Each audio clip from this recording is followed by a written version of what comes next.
Someone just asked if you can bring a lap child under your own GoWild Pass ticket. And I just went through the process and checked it out myself, and the answer is yes. I'll show you. To add a lap child, it actually starts right here at the very start. You're gonna add yourself as an adult, and you're gonna add a lap child right here. Put in their age. They gotta be 7 days old and under 2 years old by the completion of the trip. Now we're gonna go, let's try Atlanta.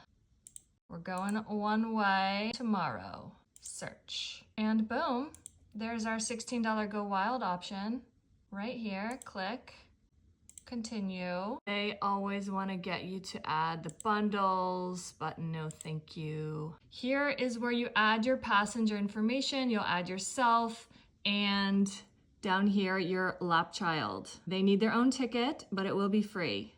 I have Gold Elite status, so I get to pick a seat for free.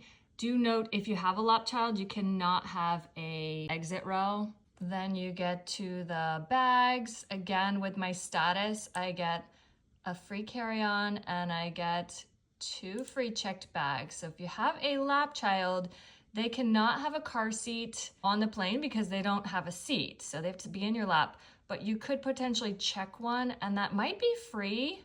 Not sure if you have to count it as a checked bag or not. Here, you're gonna wanna do the free self-service because they charge you $20 if you need help at the airport, like printing a ticket or something. No thanks. So there you go. You and a baby going wild under one GoWild Pass, yours, for 15 bucks. Whoop, whoop.